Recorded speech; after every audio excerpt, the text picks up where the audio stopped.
Hello dear students, welcome to hope classes. आज हम simple harmonic motion का एक इंपॉर्टेंट टॉपिक डिस्कस कर रहे हैं और टॉपिक का नाम है हार्मोनिक ऑसिलेटर। ठीक है ना। चलिए देखिए, यहाँ पर मैंने एक्सपेरिमेंटल सेटअप रखा हुआ है। देखिए हमारे पास दो मासेस है M1 एंड M2 और इन दोनों मासेस को मैंने एक स्प्रिंग के साथ कनेक्ट किया हुआ है जिसका लेंथ है L और जिसका स्प्रिंग कांस्टेंट है K। इनिशियली ये जो सिस्टम है दो मासेस का और एक स्प्रिंग का, इसको मैंने एक स्मूथ सरफेस के ऊपर रखा हुआ है। By smooth I mean to say कि कोई फ्रिक्शन नहीं है वहां पर। और इस सेटअप को हम कहते हैं हार्मोनिक ऑसिलेटर। इसमें हम क्या करेंगे, मैं इस M1 मास और M2 मास को ऐसे पकड़ के इनको मैंने ऐसे कंप्रेस कर दिया। ठीक है ना। तो स्प्रिंग मैंने कंप्रेस कर दी, इनको मैंने पास पास ले आया। तो जब मैंने इनको नेचुरल लेंथ से कंप्रेस किया, फिर मैं उनको छोड़ रहा हूं। I just leave both the bodies. तो क्या होगा, जब मैं इन दोनों ऑब्जेक्ट्स को छोड़ूंगा तो ये M1 मास इधर चला जाएगा, M2 मास इधर चला जाएगा। ठीक है ना। तो मैंने मोशन ऑफ दिस सिस्टम को यहां पर किसी पोजीशन पर किसी टाइम t पर लिखा हुआ है। जैसे ही ये मास M2 है, मैंने इनको जब कंप्रेस करके छोड़ दिया तो it will start to move in right direction. तो मैंने यहां पर दिखा दिया कि ये M2 मास ऐसे राइट की तरफ जा रहा है और ये जो M1 मास है ऐसे लेफ्ट की तरफ जा रहा है। ठीक है ना। और यहां पर मैंने दिखाया है कि इनिशियली जो M2 मास इधर था तो एक्सटेंशन हुआ है X2, एक्सटेंशन हुआ है X2। और यहां पर देखिए इस साइड से मास 1 की तरफ से एक्सटेंशन हुआ है X1। तो मेरा जो क्वेश्चन है आप सबसे वो ये है कि सबसे पहले हमें इसका टाइम पीरियड निकालना है। ठीक है ना। देखो क्या होगा, जैसे ही मैंने इस सिस्टम को कंप्रेस करके छोड़ दिया तो ये इलोंगेट हो जाएगा बाहर की तरफ। जैसे ही मैक्सिमम एक्सपेंशन तक चला जाएगा फिर से अंदर की तरफ रिस्टोर हो जाएगा, तो it will start oscillating like this. ठीक है ना। तो हमें इस ऑसिलेशन का टाइम पीरियड निकालना है। मैं आपसे पूछ रहा हूं, मुझे बताओ इस M1 का एक्सेलरेशन कितना होगा, इस M2 का एक्सेलरेशन कितना होगा एट दिस टाइम t। तो ये सारी चीजें हम एक एक करके डिस्कस करेंगे। ठीक है ना। चलिए देखिए, किसी भी टाइम पर ये जो मास M1 है इस पर mg तो डाउनवर्ड होगा, इस पर नॉर्मल रिएक्शन अपवर्ड होगा और कोई एक्सटर्नल फोर्स नहीं है। हाँ, एक स्प्रिंग का फोर्स जरूर है। जब ये स्प्रिंग इलोंगेट होगी तो मैं कहूंगा इस पर रिस्टोरिंग फोर्स लगेगा इस डायरेक्शन में। इस M1 पर रिस्टोरिंग फोर्स लग रहा है सेंटर की तरफ, मीन पोजीशन की तरफ, और इस M2 पर भी रिस्टोरिंग फोर्स लग रहा है इधर की तरफ। तो दोनों जो रिस्टोरिंग फोर्सेस है वो सेंटर की तरफ है। So I will write here F restoring that is FR is equal to किसके बराबर होगा, ये बराबर है KX। बट सर यहां पर X तो सिर्फ X1 प्लस X2 है multiplied by K is supreme constant. तो ये बन जाएगा रिस्टोरिंग फोर्स। यहां पर आप देखिए बेटा, ये जो रिस्टोरिंग फोर्स है ना, एट दिस इंस्टेंट ये जो M2 मास है ये बाहर की तरफ जा रहा है, आउटसाइड, यानी इसका डिस्प्लेसमेंट भी राइट होगा। लेकिन इस पर जो रिस्टोरिंग फोर्स है वो सेंटर की तरफ लग रहा है। ये तो कंडीशन ऑफ एसएचएम हो गया कि रिस्टोरिंग फोर्स जो है, जो रिस्टोरिंग फोर्स है FR, ये कहां की तरफ लग रहा है, FR is acting opposite to displacement, opposite to displacement. ये एक कंडीशन बन गई एसएचएम की। चलिए दूसरी चीज, मैंने आपसे यहां पर कहा कि क्या क्या फोर्सेस लग रहे हैं, जरा देखिए। mg डाउनवर्ड्स, नॉर्मल ऊपर की तरफ। अच्छा, ये जो रिस्टोरिंग फोर्स है अंदर की तरफ। अगर मैं इनिशियली कंसीडर करूं कि इस सिस्टम का सेंटर ऑफ मास यहां पर है, यहां कहीं पर, तो क्या मैं बोलूं कि फाइनली भी सेंटर ऑफ मास इधर ही होगा? क्यों सर, कोई एक्सटर्नल फोर्स लग ही नहीं रहा है। जब कोई एक्सटर्नल फोर्स नहीं लगेगा तो सेंटर ऑफ मास जो है ना, उसका उस पर फोर्स भी एक्सटर्नल जीरो लग रहा है, उसका एक्सेलरेशन भी जीरो होगा। तो मैं यहां पर लिखूंगा कि ये क्या कोई एक्सटर्नल फोर्स है हमारे पास? एक्सटर्नल फोर्स तो जीरो है। अच्छा, velocity of centre of mass कितना? Sir velocity of centre of mass zero, external force zero. अगर एक्सटर्नल फोर्स जीरो तो acceleration of centre of mass कितना होगा? Sir acceleration of centre of mass भी zero होगा। बात समझ आई? सर इससे हम क्या लिख सकते हैं?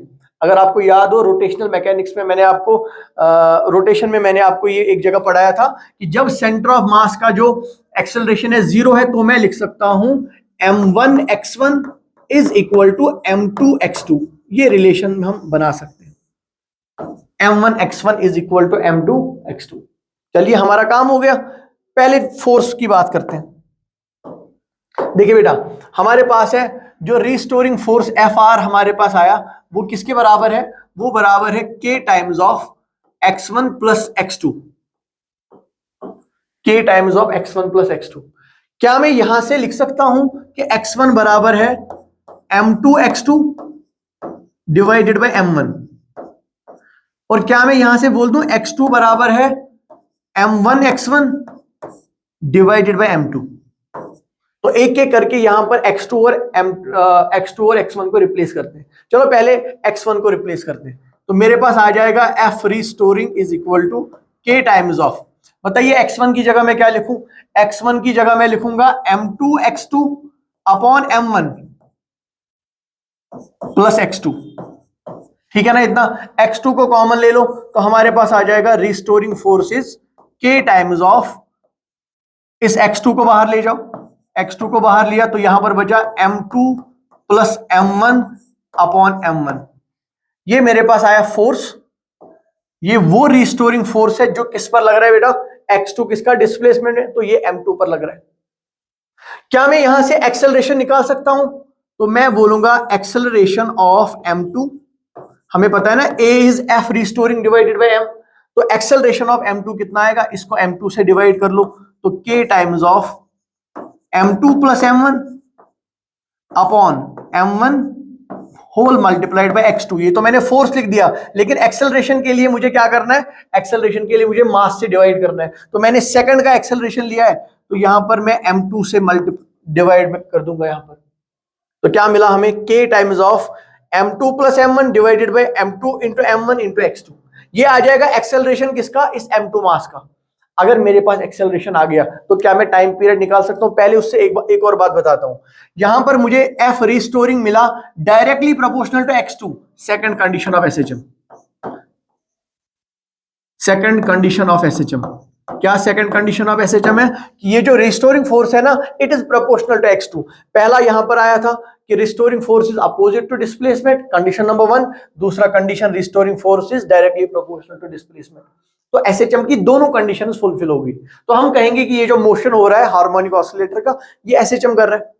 चलिए इसका टाइम पीरियड देखते हैं। अगर आपको बेटा याद हो कि एक्सेलरेशन इन एसएचएम जो है वो बराबर होता है ओमेगा स्क्वायर एक्स, और यहां पर ये x इसके साथ रिलेट होगा, और इस ओमेगा की जगह हम ये सारी चीजें लिखेंगे। ठीक है ना? चलिए यहां पर आते हैं। यहां से देखो अभी, तो मेरे पास आएगा ओमेगा स्क्वायर। ओमेगा स्क्वायर किसके बराबर आया? k times of m1 plus m2 divided by m1 m2 divided by m1 m2। ठीक है ना? क्या मैं इस ओमेगा स्क्वायर के बदले, अगर इस स्क्वायर को मैं हटा दूं तो क्या यहां से रूट लिख दूं, और इस ओमेगा के बदले क्या मैं लिख सकता हूं? 2 पाई बाई टी। तो ओमेगा के बदले I will write 2 pi divided by T is equal to this thing. तो यहां से मुझे बताओ टी किसके बराबर आएगा? तो टी बाई 2 पाई बराबर आ जाएगा under root of m1 m2 divided by k times of m1 plus m2।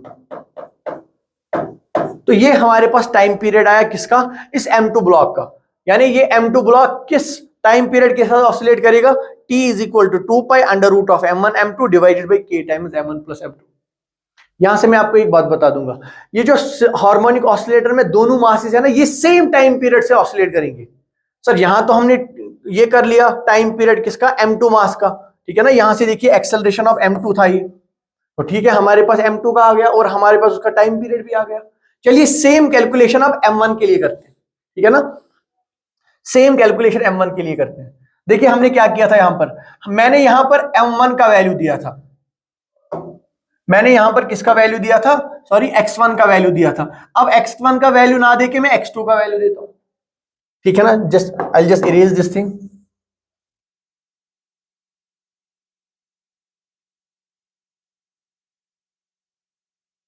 I will just erase this thing. तो यहां पर आप क्या काम करेंगे? x2 में वैल्यू दे दो। ये बनेगा restoring force is equal to k times of x1। मैं यहां x2 की जगह क्या लिख सकता हूं, x2 की जगह I can write m1 x1 upon m2।